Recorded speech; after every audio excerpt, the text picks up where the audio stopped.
Good morning friends, how are you? I am your friend Sanjeev Singh. चलिए दोस्तों, आज की क्लास की शुरुआत करते हैं। प्रश्न संख्या 420 से क्या कहता है? Which among the following is the oldest mountain range of India Bharat की सबसे पुरानी जो पर्वत श्रृंखला है, निम्न में से कौन सी है? आपके चार option. Option A Aravalli hills, Aravalli की पहाड़ियां। ऑप्शन बी हिमालय, हिमालय पर्वत की पहाड़ियां। ऑप्शन सी शिवालिक की पहाड़ियां। Option D Naga hills. दोस्तों, इस प्रश्न का सही उत्तर है ऑप्शन नंबर ए अरावली की पहाड़ियां। देखिए, इसमें थोड़ा सा ऐड कर दूं, आपका अरावली की पहाड़ियां जो है आपके मेनली राजस्थान में इसका सबसे ज्यादा पार्ट आता है, जबकि आपका राजस्थान में है इसका कुछ पार्ट, कुछ पंजाब में आता है, कुछ हरियाणा में आता है और कुछ इसका पार्ट आता है आपके गुजरात में। ठीक है, इन चार स्टेट्स में इनका पार्ट आता है। और इसका से कुछ वो भी पूछ लेगा, अरावली की पहाड़ियों का सबसे ऊंची चोटी का नाम बताइए। इसकी सबसे ऊंची चोटी जो है गुरु शिखर है। ये क्वेश्चन एसएससी जरूर पूछता है। ठीक है, और अगर आपसे ये पूछता है बताइए गुरु शिखर पे सबसे ऊंची चोटी पर माउंट आबू के विषय में अगर पूछता है, माउंट आबू जो पर्यटन स्थल है, जैन मंदिर है वहां पर दिलवाड़ा का, यदि उसके विषय में पूछता है तो वो भी इसी गुरु शिखर पर स्थित है। सिरोही नामक डिस्ट्रिक्ट है राजस्थान के अंदर। चलिए दोस्तों, अगले प्रश्न की तरफ बढ़ते हैं। प्रश्न संख्या 421, क्वेश्चन नंबर 421, ये क्या पूछ रहा है? Which of the following is not a biosphere reserve in India? निम्न में से भारत का कौन सा बायोस्फीयर रिजर्व नहीं है? भारत में निम्न में से कौन सा बायोस्फीयर रिजर्व नहीं है?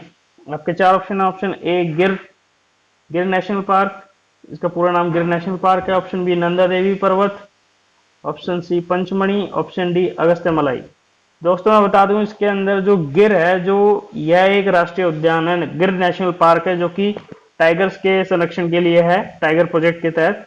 ठीक है, जबकि जो नंदा देवी पर्वत है, ठीक है, और पंचमढ़ी है और अगस्त्यमलाई, ये तीनों के तीनों जो है भारत के बायोस्फीयर रिजर्व की कैटेगरी में आते हैं। अभी प्रेजेंट में अगर पूछ लेता है बायोस्फीयर रिजर्व कितने हैं भारत के अंदर, तो वो है संख्या 18। चलिए दोस्तों, अगले प्रश्न की तरफ बढ़ते हैं। प्रश्न संख्या 422, ये क्या पूछ रहा है? इसने पूछा है Enchantress of Florence is written by, यह एक किताब है एनचेट्रेस ऑफ फ्लोरेंस नामक किताब निम्न में से किसने लिखी है? आपके चार ऑप्शन है। Option A Rajmohan Gandhi. Option B Salman Rushdie. Option C William Dalrymple. Option D Arunima Sinha. दोस्तों, इस प्रश्न का सही उत्तर option number B Salman Rushdie के द्वारा यह किताब लिखी गई है। चलिए दोस्तों, अगले प्रश्न की तरफ बढ़ते हैं। प्रश्न संख्या 423, ये क्या पूछ रहा है? Who was the following has received the Padma Vibhushan award 2020? देखिए दोस्तों, ये करंट का क्वेश्चन है, ये आपसे कभी भी किसी भी शिफ्ट में पूछ सकते हैं, आपके ऑप्शंस चेंज कर देंगे। ठीक है, इसके चार option. Option A MC Mary Kom. Option B Arun Jaitley. Option C Sushma Swaraj. Option D all of these. दोस्तों, इस प्रश्न का सही उत्तर है option number D all of these. ये इन सभी को दिया गया है। वैसे तो पद्म विभूषण अवार्ड जो इस वर्ष दिए गए हैं वो 7 कैंडिडेट्स को दिए गए हैं, जिनमें से 3 जो हैं वो उन्हें मरने के बाद मिला है, जबकि जो 4 हैं वो जीवित हैं। ठीक है, उन 3 की संख्या में एक और आते हैं। अभी जो हमारे अरुण जेटली जी हैं, इनका निधन हुआ था। ठीक है, सुषमा स्वराज जी का भी निधन हो चुका है, 2। और एक जो तीसरे थे हमारे, वो हैं जॉर्ज फर्नांडिस। ठीक है, ये 3 है जो हैं, इन्हें मरणोपरांत मिला है, बाकी के जो 4 हैं उन्हें वो भी जीवित हैं। चलिए दोस्तों, अगले प्रश्न की तरफ बढ़ते हैं। प्रश्न संख्या 424, ये क्या पूछ रहा है? Which of the following is use to transmit data in optical fibre? यह पूछा है ऑप्टिकल फाइबर जो है, सबसे पहले बता दूं, ऑप्टिकल फाइबर जो है डाटा ट्रांसमिशन स्पीड सबसे हाई होती है इसके अंदर। इंटरनेट के अंदर, कम्युनिकेशन के अंदर इसका सबसे बड़ा अहम रोल है। ठीक है, आप जो इंटरनेट वगैरह जो चलाते हैं, उसकी जो कनेक्टिविटी है वो आपकी ऑप्टिकल फाइबर के अंदर सबसे ज्यादा होती है, अच्छी होती है, और स्पीड भी सबसे अच्छी होती है, उसमें किसी तरह की कोई दिक्कत नहीं आती है। तो देखिए, इसके अंदर क्या है, यह पूछ रहा है बताइए कि ऑप्टिकल फाइबर के अंदर जो भी इंफॉर्मेशन का या डाटा का ट्रांसमिशन होता है, जो भी दूर संचार होता है, वह किसके जरिए होता है? आपके चार ऑप्शन। ऑप्शन ए वाइब्रेशन के जरिए होता है। ऑप्शन बी लाइट के जरिए होता है। ऑप्शन सी साउंड ध्वनि के जरिए होता है। ऑप्शन डी इलेक्ट्रिकल करंट विद्युत धारा के तहत होता है। दोस्तों, इस प्रश्न का सही उत्तर ऑप्शन नंबर बी का मतलब ऑप्टिकल, रोशनी के जरिए उसके अंदर आपकी जो डाटा ट्रांसमिशन है वो पॉसिबल होता है। चलिए दोस्तों, अगले प्रश्न की तरफ बढ़ते हैं। प्रश्न संख्या 425, ये क्या पूछ रहा है? Speed of sound is about, ये क्वेश्चन आपसे कभी भी पूछ सकता है। वैसे तो जनरली आप सभी को ये पता होगा कि जो साउंड की स्पीड होती है वो कितनी है, दो क्वेश्चन आपसे पूछे जाते हैं, या तो स्पीड ऑफ साउंड पूछेगा या speed of light. Almost speed of light सभी को पता होती है, ये होती है 3 × 10⁸ मीटर पर सेकेंड। ठीक है, तो इसका सही उत्तर है आपके चार ऑप्शन। ऑप्शन ए है 500 मीटर पर सेकेंड, ऑप्शन बी है 250 मीटर पर सेकेंड, ऑप्शन सी है 343 मीटर पर सेकेंड, ऑप्शन डी है 800 मीटर पर सेकेंड। दोस्तों इस प्रश्न का सही उत्तर ऑप्शन नंबर सी 343 मीटर पर सेकेंड। चलिए दोस्तों अगले प्रश्न की तरफ बढ़ते हैं। प्रश्न संख्या 426 ये क्या पूछ रहा है? Which of the following statement is correct about BIOS? BIOS जो है एक प्रकार का आपका सॉफ्टवेयर समझ लीजिए, फर्मवेयर समझ लीजिए, फर्मवेयर है, वो पूछ रहा है उसके विषय में कंप्यूटर के लैंग्वेज में। ये क्या है? आपके चार option. Option A, it is a set of computer instruction from in firmware, computer की इंस्ट्रक्शन का एक समूह है। ऑप्शन बी है आपका, it controls the input and output operation, यह इनपुट और आउटपुट ऑपरेशंस को कंट्रोल करता है। ऑप्शन सी है, full form of BIOS is basic input output system, इसकी जो फुल फॉर्म है बेसिक इनपुट आउटपुट है। ऑप्शन डी है, all of the statements are correct. दोस्तों इस प्रश्न का सही उत्तर है ऑप्शन नंबर डी, एक बायोस जो है ये सभी होता है। ये तीनों ऑप्शन करेक्ट है। एक बायोस जो एक प्रकार का फर्मवेयर का इंस्ट्रक्शंस है, जबकि एक प्रकार का ये इनपुट और आउटपुट दोनों को कंट्रोल करता है, और इसकी फुल फॉर्म है बेसिक इनपुट आउटपुट सिस्टम। चलिए दोस्तों नेक्स्ट क्वेश्चन की तरफ। क्वेश्चन नंबर 427 क्या पूछा है? What is the chemical formula of baking soda? देखिए एसएससी आपसे हमेशा केमिकल फॉर्मूला, जनरल नेम, जैसे सिट्रिक एसिड हो गया, विनेगर हो गया, इस तरह के एसिडिक मतलब जनरल जो चीजें हैं वो आपसे जरूर पूछता है।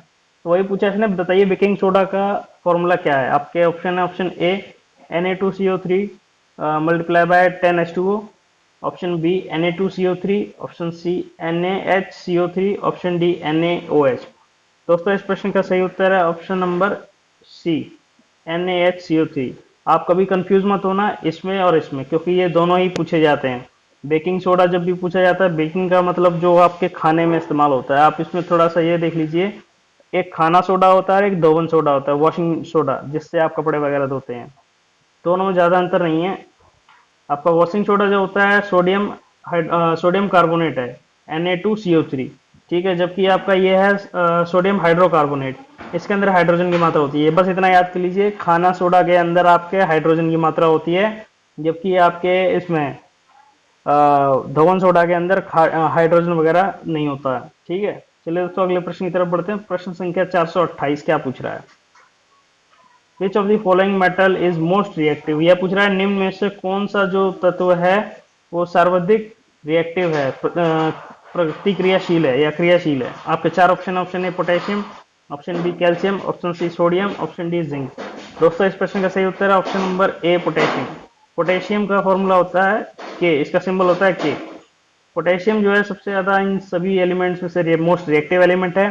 साथ ही आपको बता दें सोडियम भी मोस्ट रिएक्टिव एलिमेंट की श्रेणी में आता है। इसीलिए ये क्या है, इन्हें आप खुले में नहीं रख सकते, इन्हें हवा में नहीं रख सकते, क्योंकि हवा के संपर्क में आने पर ये ऑक्सीजन या मॉइस्चर के कंटेंट के संपर्क में आने पर ये जलने लगते हैं, एकदम से जल जाते हैं। ठीक है, इसीलिए इन्हें केरोसिन ऑयल में रखा जाता है। चलिए दोस्तों अगले प्रश्न की तरफ बढ़ते हैं। प्रश्न संख्या 429 क्या पूछ रहा है? क्वेश्चन नंबर 429 क्या पूछा है? इन साइंस अ पुश और pull on an object is called. यह पूछ रहा है विज्ञान के अंदर बताइए धक्का और खींचना, किसी वस्तु पर लगने वाला धक्का या खिंचाव क्या है एक प्रकार का। आपके चार ऑप्शन। ऑप्शन ए है प्रेशर, बल दबाव है, ऑप्शन बी है ग्रेविटेशन मतलब गुरुत्वाकर्षण है, ऑप्शन सी है बल फोर्स, ऑप्शन डी है फ्रिक्शन घर्षण। दोस्तों इस प्रश्न का सही उत्तर है ऑप्शन नंबर सी फोर्स। ये तो आपकी बेसिक सी सबसे आसान सा क्वेश्चन हो गया ये तो आप सभी के लिए। चलिए दोस्तों अगले प्रश्न की तरफ बढ़ते हैं। प्रश्न संख्या 430 ये क्या पूछ रहा है? When did the World Forest Day celebrated? यह पूछ रहा है कि ये आप इसे वर्ल्ड फॉरेस्ट डे भी कह सकते हैं या वर्ल्ड इंटरनेशनल फॉरेस्ट डे भी कह सकते हैं, एक ही बात है। ये पूछ रहा है अंतरराष्ट्रीय वन दिवस कब मनाया जाता है या वैश्विक वन दिवस कब मनाया जाता है। आपके चार ऑप्शन है। ऑप्शन ए है 31 मार्च, ऑप्शन बी है 22 अक्टूबर, ऑप्शन सी है 15 अक्टूबर, ऑप्शन डी है 21 मार्च। दोस्तों इस प्रश्न का सही उत्तर है option number D 21 March. 21 of March को याद कर लीजिए, ये आता ही आता है। डेज से क्वेश्चन जरूर आएगा आपका, डेज या डेज की थीम से कोई ना कोई क्वेश्चन करंट से रिलेटेड आपका आएगा ही आएगा। 21 मार्च को, हर वर्ष 21 मार्च को जो है अंतर्राष्ट्रीय वन दिवस मनाया जाता है। चलिए दोस्तों अगले प्रश्न की तरफ बढ़ते हैं। प्रश्न संख्या 431, क्वेश्चन नंबर 431। देखिए अगला प्रश्न भी इन्होंने यही पूछ लिया है। When did the national science day celebrated? यह पूछा है राष्ट्रीय विज्ञान दिवस। ये राष्ट्रीय जहां पर लग जाए तो वहां बात आती है केवल अपने राष्ट्र की, अपने देश की, इंडिया की, ना कि वर्ल्ड की। और जहां इंटरनेशनल लग जाए या वर्ल्ड लग जाए वो आती है बात वहां पे पूरे के पूरे इंटरनेशनली, मतलब वैश्विक स्तर पर। नेशनल मतलब भारत का।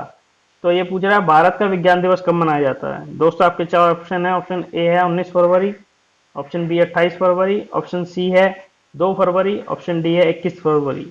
दोस्तों इस प्रश्न का सही उत्तर ऑप्शन नंबर बी 28 फरवरी। 28 फरवरी वो दिन है जिस दिन हमारा देश में राष्ट्रीय विज्ञान दिवस मनाया जाता है। और इसके विषय में पूछ सकता है किसके उपलक्ष्य में मनाया जाता है। ये मनाया जाता है हमारे जो एक महान साइंटिस्ट थे, डॉक्टर सी वी रमन थे, चंद्रशेखर वेंकट रमन। ठीक है, ये सी वी रमन थे, इन्होंने रमन इफेक्ट की खोज की थी इसी दिन 28 फरवरी के दिन। इसीलिए उस दिन को आज तक जो मनाते आए हैं वो नेशनल राष्ट्रीय विज्ञान दिवस के रूप में मनाते हुए आए हैं। आपसे वो कभी इंटरनेशनल साइंस डे भी पूछ सकता है। ठीक है, आप कंफ्यूज मत होना इन दोनों में। चलिए दोस्तों अगले प्रश्न की तरफ बढ़ते हैं। प्रश्न संख्या 432 ये क्या पूछ रहा है। What is the theme of international yoga day 2020? यह पूछा है वर्ष 2020 में, यानी कि करंट का रिलेटेड क्वेश्चन है ये। अभी हाल ही में हुआ जो कि ये 21 जून को। ये भी पूछ सकता है कब मनाया जाता है। ये 21 जून को मनाया जाता है। ठीक है, हर वर्ष 21 जून को मनाया जाता है। ये पूछ रहा है बताइए वर्ष 2020 में होने वाले हुआ जो है इंटरनेशनल योगा डे, राष्ट्रीय योग दिवस जो मनाया गया है, उसकी थीम क्या थी। आपके चार option. Option A do yoga and fit fine, option B yoga for climate action, option C yoga for health, yoga at home, option D none of this. दोस्तों मैं बता दूं इस प्रश्न का सही उत्तर है option number C, yoga for health and yoga at home. इसका क्या मतलब है, ये कह रहा है कि स्वास्थ्य के लिए योगा, अपने शरीर को स्वस्थ रखने के लिए योगा करें, परंतु इसमें डैश करके एक और लाइन लिखी है योगा एट होम, केवल घर पर रहकर करें, बाहर किसी से मिलकर या लोगों के साथ बैठकर योगा ना करें। क्योंकि अभी आपको पता है ये योगा एट होम या कोई भी चीज़ एट होम में आ रही है, इसका मतलब कोरोना वायरस से रिलेटेड संबंध है इसका। क्योंकि कोरोना वायरस इस टाइम बहुत महामारी के रूप में फैला हुआ है। इससे बचने के लिए अपने केवल अपने घर पर ही योगा करें अपने आप को स्वस्थ रखने के लिए। और यदि वह पूछ लेते हैं बताइए क्या है, कभी भी थीम्स वगैरह जो पूछते हैं वो आपसे 1 साल पहले की भी पूछ सकता है, अगले साल की भी, आने वाले साल की भी पूछ सकता है। तो आपको 2019 की भी थीम पूछ सकता है वो। ठीक है, तो पिछले जो 2019 की जो थीम थी वो रही थी ये option number B. Option number B रही थी जो कि है योगा फॉर क्लाइमेट एक्शन। चलिए दोस्तों अगले प्रश्न की तरफ बढ़ते हैं। प्रश्न संख्या 433, क्वेश्चन नंबर 433 क्या पूछा है इसने। In which year Mahatma Gandhi came to India? क्या पूछ रहा बताइए महात्मा गांधी भारत कब आए, भारत वापस कब लौटे। आपके चार ऑप्शन। ऑप्शन ए वर्ष 1916, ऑप्शन बी वर्ष 1917, ऑप्शन सी वर्ष 1915, ऑप्शन डी वर्ष 1919। दोस्तों इस प्रश्न का सही उत्तर ऑप्शन नंबर सी, वर्ष 1915 में महात्मा गांधी जी भारत आए और उसके लगातार 1917 से लेकर उन्होंने लगातार कई आंदोलन, बड़े बड़े आंदोलन किए यहाँ पर आके। चलिए दोस्तों अगले प्रश्न की तरफ बढ़ते हैं। प्रश्न संख्या 434 ये क्या पूछ रहा है। Where is the World Trade Organization, यानी कि WTO पूछ रहा है ये कह रहा है कि बताइए WTO का हेडक्वार्टर कहाँ स्थित है। आपके चार ऑप्शन है। Option A Paris, option B London, option C New York city, option D Geneva. दोस्तों इस प्रश्न का सही उत्तर है ऑप्शन डी जिनेवा। देखिए मैं पहले भी बता चुका हूँ आपको, जितने भी इंटरनेशनल लेवल की जितनी भी संस्थाएं, जितने भी इंस्टीट्यूशंस हैं या जितनी भी इंटरनेशनल बॉडीज हैं गवर्नमेंट की, जो कि अपने पूरे पूरे वर्ल्ड पे हर एक एक्टिविटी पे कंट्रोल करती हैं या कोई स्टैटिक्स जारी करती हैं किसी से संबंधित, जितने भी उनके हेडक्वार्टर्स हैं वो आपको याद होने चाहिए। मेनली एटलीस्ट जितने भी मेजर हैं उन सभी के आपको याद होने चाहिए। उनमें से ये WTO भी उन्हीं का एक हिस्सा है। वर्ल्ड ट्रेड ऑर्गेनाइजेशन का हेडक्वार्टर पूछा है इसने, सही उत्तर है इसका जिनेवा। जिनेवा जो है आपका स्विट्जरलैंड के अंदर स्थित है। ठीक है, अभी आपसे ये पूछ सकता है, यहाँ तो चलिए हेडक्वार्टर पूछ लिया, ये आपसे डायरेक्टर जनरल भी पूछ सकता है, बताइए कि WTO के डायरेक्टर जनरल कौन है। ठीक है दोस्तों इस प्रश्न का सही उत्तर होगा WTO के डायरेक्टर जनरल है रोबर्टो एजियावेडो। मैं लिख देता हूं, इसके जो डायरेक्टर जनरल हैं DG वो है रोबर्टो एजियावेडो। ठीक है, ये क्वेश्चन बहुत इंपॉर्टेंट है आपके, इनकी लोकेशंस प्लस इनके जो डीजी हैं या हेड हैं उनके विषय में जानना आपके लिए बहुत ज़रूरी है, क्योंकि ये दो प्रश्न जरूर बनते हैं। चलिए दोस्तों अगले प्रश्न की तरफ बढ़ते हैं। प्रश्न संख्या 435, ये क्या पूछ रहा है? क्वेश्चन नंबर 435 इसने क्या पूछा, देखो क्या पूछ लिया। Who is the director general of WHO, ये पूछ लिया अगला प्रश्न उसने। बताइए वर्तमान में, ये वर्तमान करंट की 2020 की बात हो रही है, सब की सब, पुरानी कोई भी बात नहीं है इसमें। ये पूछ रहा है बताइए WHO वर्ल्ड हेल्थ ऑर्गेनाइजेशन, विश्व स्वास्थ्य संगठन, जिसकी फुल फॉर्म भी आपसे कभी पूछ सकता है, विश्व स्वास्थ्य संगठन के जो डीजी हैं, डायरेक्टर जनरल हैं, एक तरह से जो हेड हैं, इसके अध्यक्ष हैं, वो कौन है? आपके चार option. Option A David Malpass, option B Tedros Adhanom, option C Roberto Azevedo, option D Kristalina Georgieva. दोस्तों इस प्रश्न का सही उत्तर option number B Tedros Adhanom. मैं इसमें थोड़ी आपकी इंफॉर्मेशन ऐड कर दूं। आपने अक्सर अगर अभी करंट में टीवी देखते हैं, न्यूज़ चैनल देखते हैं, तो लगभग हर हफ्ते या 15 दिन के अंदर वहां से कोई ना कोई सर्कुलर जारी होता है। WHO कुछ ना कुछ रिपोर्ट जारी करता है, और जो जारी करते हैं आपने देखा होगा चश्मा लगा के बैठे होते हैं, नीले बैकग्राउंड पे पीछे जो उनके WHO का पर्दा होता है पीछे, और उस पर सब कुछ लिखा होता है, WHO से संबंधित चीजें कुछ लिखी होती हैं। ये फोटोग्राफ आपको जो मैं बता रहा हूँ, ये आपको थोड़ा बहुत याद भी होगा, आ भी रहा होगा दिमाग में, तो वही है मिस्टर टेड्रोस एडोनम। इसलिए ये ज़्यादा महत्वपूर्ण हो जाता है, इस साल आने के इसके काफ़ी चांस हो जाते हैं, क्योंकि WHO काफ़ी एक्टिव है इस टाइम, हर वीक में कोई ना कोई रिपोर्ट जारी कर रहा है, और वही टेड्रोस जो हैं वो इस रिपोर्ट को जारी कर रहे हैं। और बाकी इनके अंदर तीन बड़े बड़े और डीजी हैं। अगर आपसे ये पूछता है डेविड मेलपास, बताइए किसके डीजी हैं? ये जो हेड हैं डेविड मेलपास, ये वर्ल्ड बैंक के हेड हैं, ठीक है, ये वर्ल्ड बैंक के हेड हैं। वहीं आपको मैंने अभी पिछले क्वेश्चन में आपसे खाली WTO पूछा था, ये WTO के हेड हैं रोबर्टो एजेवाडो। देखिए क्वेश्चन आपको कितना घुमा फिर आगे देगा, आपको कंफ्यूज करने की कोशिश करेगा, बट आपको इन्फॉर्मेशन पता होगी, एग्जैक्टली पता होगी, तो आप सही उत्तर देंगे उसका। और वहीं अगर आपका ये क्रिस्टलिना जॉर्जिवा के विषय में पूछता है कि ये बताइए कौन है?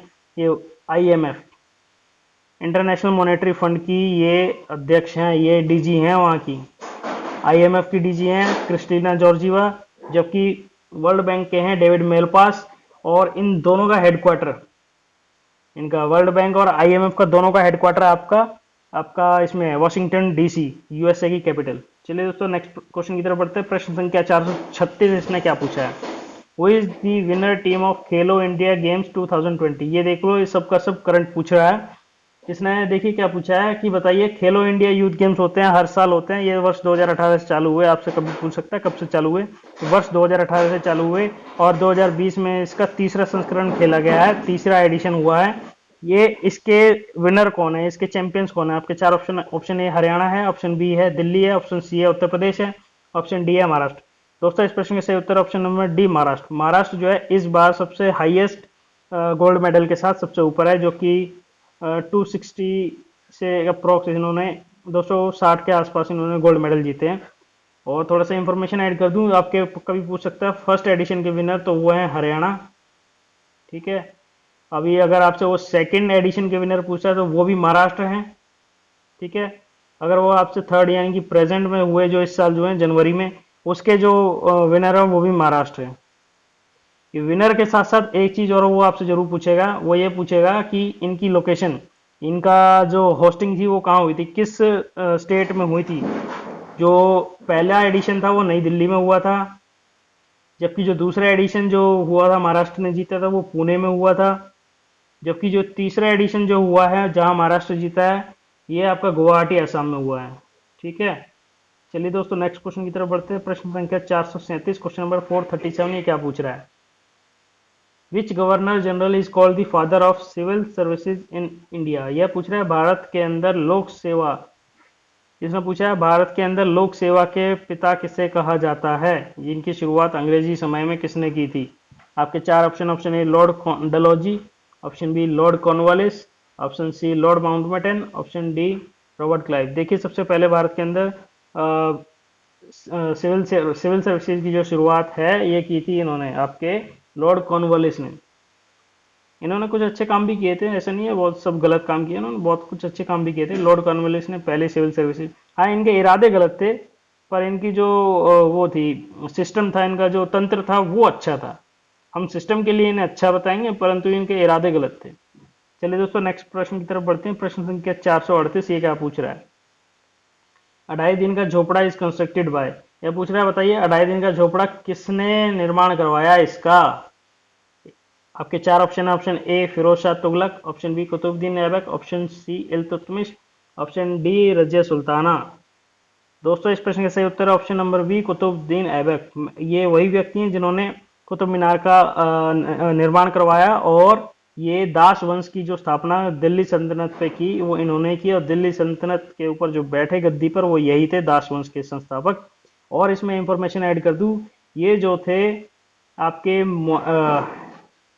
मोहम्मद घोरी, जिसने भारत पर कई बार आक्रमण किया, जो मोहम्मद घोरी थे उनका सेनापति था। तो इसकी सेनापति की ईमानदारी से, वफादारी से खुश होकर इन्होंने दिल्ली की गद्दी पर कुतुबुद्दीन ऐबक को बिठाया। मोहम्मद घोरी ने ही जो है अढ़ाई दिन के झोपड़े के निर्माण के लिए इनको बोला था, और इन्होंने सन 1192 में उसका कंस्ट्रक्शन स्टार्ट करवाया, और 1199 तक उसका कंस्ट्रक्शन पूरा हुआ। और आपसे प्रश्न यह भी पूछ सकता है अढ़ाई दिन का झोपड़ा कहाँ स्थित है, तो यह आपका अजमेर राजस्थान में स्थित है। ठीक है, आपके कई क्वेश्चन हो गए इसके अंदर। चलिए दोस्तों नेक्स्ट क्वेश्चन की तरफ पढ़ते हैं। क्वेश्चन नंबर 439 ये क्या पूछ रहा है, under which article the children of age group 6 to 14 has a compulsory and free elementary education right. यह पूछ रहा है, बताइए भारतीय संविधान के किस अनुच्छेद के तहत जो 6 वर्ष से 14 वर्ष तक की आयु के बच्चे हैं उन सभी को अनिवार्य एवं मुफ्त प्राथमिक शिक्षा प्रदान की जानी चाहिए। इस प्रकार की जो है ये किस आर्टिकल से संबंधित है ये बात। आपके चार ऑप्शन है। ऑप्शन ए आर्टिकल 21 है, option B article 21, option C article 17, option D article 19। दोस्तों इस प्रश्न का सही उत्तर है ऑप्शन नंबर ए आर्टिकल 21 है। देखिए ये जो है भारतीय संविधान के अंदर आर्टिकल 21 ए के अंदर इसका संशोधन करके ये बताया गया कि 6 वर्ष से 14 वर्ष की आयु के बच्चों की जो एजुकेशन है वो पूरी वो फ्री होनी चाहिए और कंपलसरी होनी चाहिए। ये कम से कम 6 वर्ष से 14 वर्ष के बच्चे पढ़े लिखे जरूर होने चाहिए। चलिए दोस्तों अगले प्रश्न की तरफ बढ़ते हैं। प्रश्न संख्या 440 ये क्या पूछ रहा है, क्वेश्चन नंबर 440 इसने पूछा है, when did battle of Buxar fought. यह पूछ रहा है, बताइए बक्सर का युद्ध कब लड़ा गया। आपके चार ऑप्शन, ऑप्शन ए सन 1757, option B 1758, option C 1764, option D 1765। दोस्तों इस प्रश्न का सही उत्तर है ऑप्शन नंबर सी 1764। मैं बता दूं, आप कभी कंफ्यूज मत होना, वो आपको बक्सर का युद्ध भी पूछता है, वो आपको 1757 का युद्ध जो है प्लासी का युद्ध भी पूछता है ये वाला। तो आप इनमें कंफ्यूज मत होना, क्योंकि सबसे पहले जो युद्ध हुआ था अंग्रेजों का, जो मील स्टोन था, मील का पत्थर जो पहला युद्ध हुआ था वो सन 1757 में हुआ था, सिराजुद्दौला के साथ हुआ था, प्लासी में हुआ है पश्चिम बंगाल में। ठीक है, फिर उसके बाद उन्होंने वहां पर कब्जा किया बंगाल पे। बंगाल के शासक को वहां पे जो राजा इन्होंने निर्वाचित किया, जो राजा इन्होंने चुना उधर, जो कि उस टाइम थे मीर जाफर, जो कि पहले वाले राजा के सेनापति थे। मीर जाफर को जिन्होंने चुना, तो मीर जाफर भी सही से काम नहीं कर पा रहे थे, तो उनके जो दामाद थे मीर कासिम थोड़े तेज दिमाग के थे। वो इनके इरादे भांप गए अंग्रेजों के, और उन्हें पता लग गया कि भाई अब अंग्रेज जो है हमारे देश से पैसा खींचना चालू कर रहे हैं, वो लूट रहे हैं एक तरीके से बंगाल को, पूरे बंगाल को वो लूट रहे हैं, वो चूस जाएंगे कुछ सालों में। तब मीर जो आपके मीर कासिम जो हैं, मीर जाफर के दामाद, उन्हीं के समय में ये सब चीजें हो रही थी। तो मीर कासिम आए अवध के राजा के पास, और उस टाइम मुगल के एक लास्ट के आलम शाह द्वितीय नामक और मुगल शासक थे, और एक और थे। ये तीनों मिलके सन 1764 में बक्सर के युद्ध, जो कि बिहार में स्थित है, बक्सर आपका बिहार में स्थित है, बिहार के अंदर उनके साथ अंग्रेजों के साथ लड़ाई की। चलिए दोस्तों, उम्मीद करता हूँ आपको ये वीडियो पसंद आया होगा। ये आज का हमारा अंतिम प्रश्न था। प्लीज़ अगर आपको ये वीडियो पसंद आया तो हमारी वीडियो को लाइक कीजिए, शेयर कीजिए और अपने दोस्तों के साथ शेयर कीजिए। और अगर इस वीडियो को आप हमारे चैनल पर पहली बार देख रहे हैं तो प्लीज़ हमारे चैनल को सब्सक्राइब कीजिए, और साथ में दिखने वाले घंटी के बेल आइकन को जरूर दबाएं, और उसके अंदर जाकर ऑल नोटिफिकेशंस को ऑन जरूर करें, ताकि आपको डेली नोटिफिकेशन ऐसे ही मिलती रहे। Thank you.